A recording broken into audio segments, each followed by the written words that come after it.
Anyways, this is called Just So Stories by Rudyard Kipling. And this is called Chapter 1, How the Whale Got His Throat. In the sea, once upon a time, oh my best beloved, there was a whale, and he ate fishes. He ate the starfish, and the garfish, and the crab, and the dab, and the plaice, and the dace, and the skate, and his mate, and the mackerel, and the pickerel, and the really, truly, twirly, whirly eel. All the fishes he could find in all the sea, he ate with his mouth so. So at last there was only one small fish left in all the sea, and he was a small 'stute fish, and he swam a little behind the whale's right ear, so he could be out of harm's way. Then the whale stood up on his tail and said, "I'm hungry." And the small 'stute fish said in a small 'stute voice, "Noble and small 'stute fish said, noble and generous cetacean, have you ever tasted man?" Wow, I haven't read out loud in so long. "No," said the whale. "What is it like?"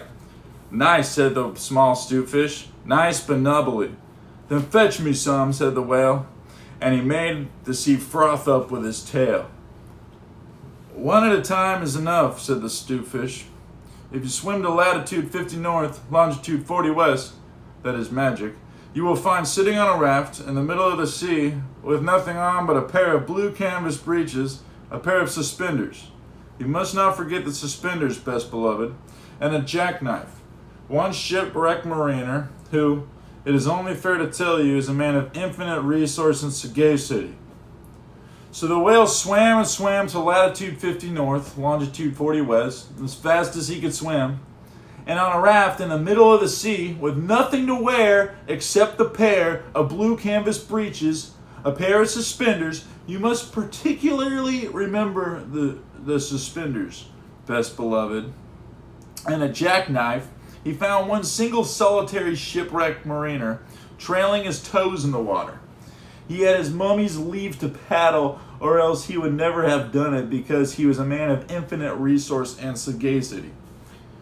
Then the whale opened his mouth back and back and back till it nearly touched his tail, and he swallowed the shipwrecked mariner and the raft that he was sitting on, and his blue canvas breeches and the suspenders, which you must not forget, and the jackknife. He swallowed them all down into his warm, dark inside cupboards, and then he smacked his lips so and turned around 3 times on his tail. But as soon as the mariner, who was a man of infinite resource and sagacity, found himself truly inside the whale's warm, dark inside cupboards, he stumped and he thumped and...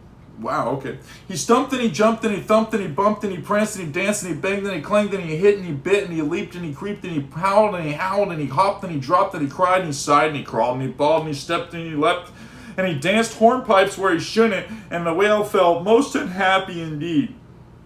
Have you forgotten these suspenders? So he said to the 'stute fish, "This man is very nubbly, and besides, he is making me hiccup. So what shall we do?" "Tell him to come out," said the 'stute fish. So the whale called down his own throat to the shipwrecked mariner, "Come out and behave yourself. I've got the hiccups." "Nay, nay," said the mariner. "Not so, but far otherwise. Take me down to the natal shore and white cliffs of Albion, and I'll think about it." And he began to dance more than ever. "You had better take him home," said the 'stute fish to the whale. "I ought to have warned you that he is a man of infinite resource and sagacity."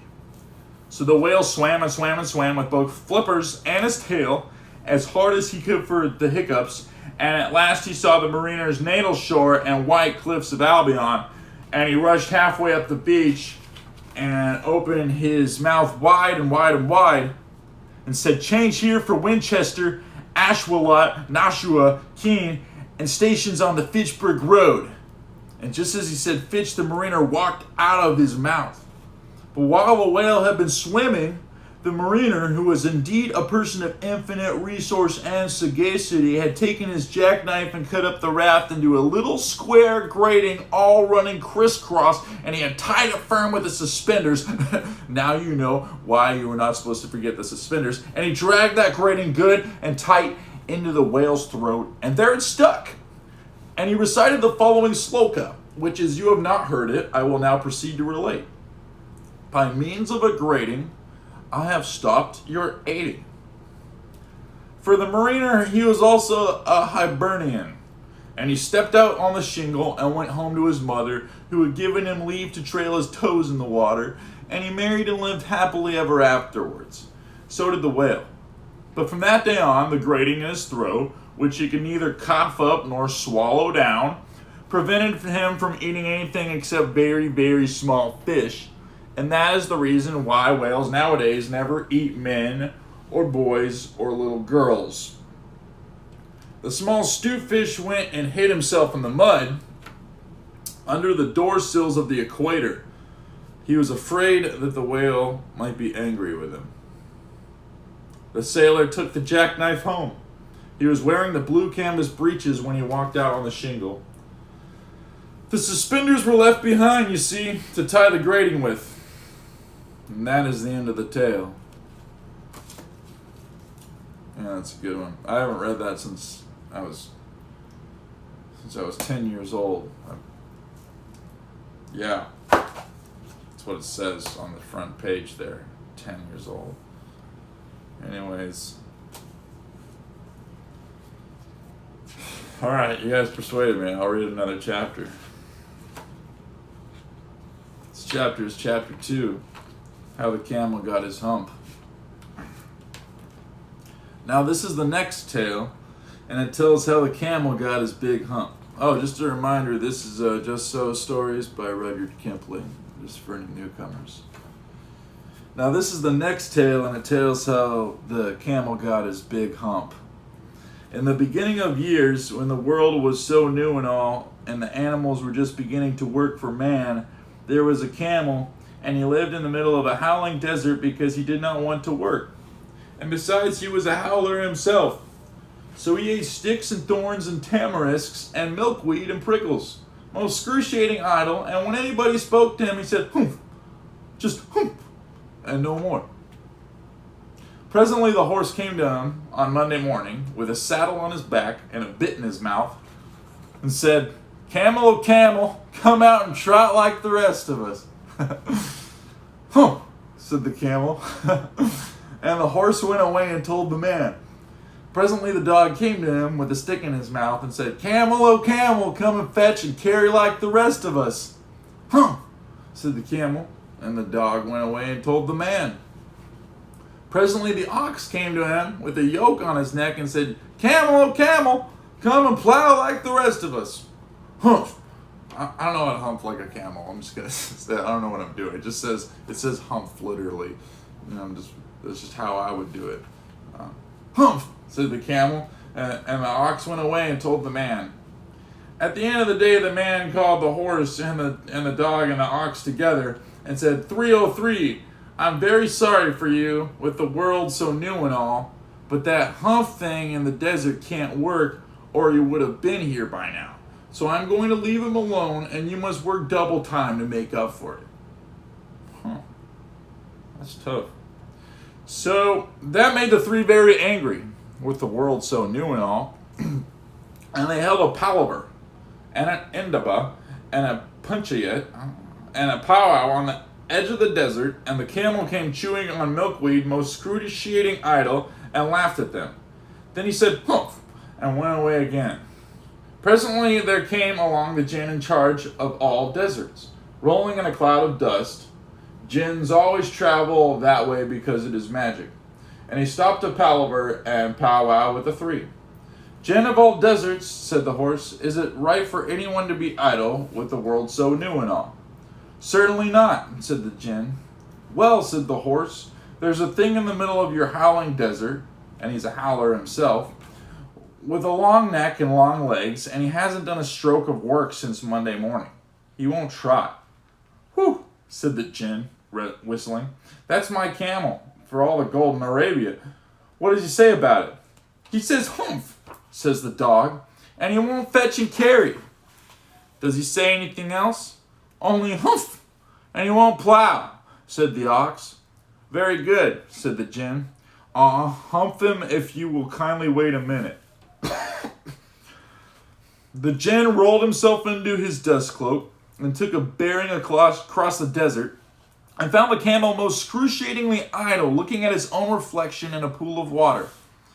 "My long and bubbling friend," said the djinn, "what's this I hear of your doing no work with the world so new and all?" "Hump," said the camel. The djinn sat down with his chin in his hand and began to think a great magic, while the camel looked at his own reflections in the pool of water. "You've given the three extra work ever since Monday morning, all on account of your excruciating idleness," said the djinn, and he went on thinking magics with his chin in his hand. "Humph," said the camel. "I shouldn't say that again if I were you," said the djinn. You might say it once too often. Bubbles, I want you to work." And the camel said, "Humph," again, but no sooner had he said it than he saw his back that he was so proud of, puffing up into a great big lolloping humph. "Did you see that?" said the djinn. "That's your very own humph that you've brought upon your very own self by not working. Today's Thursday, and you've done no work since Monday when the work began. And now you are going to work."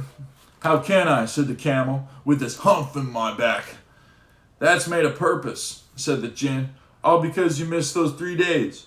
You will be able to work now for 3 days without eating, because you can live on your humph.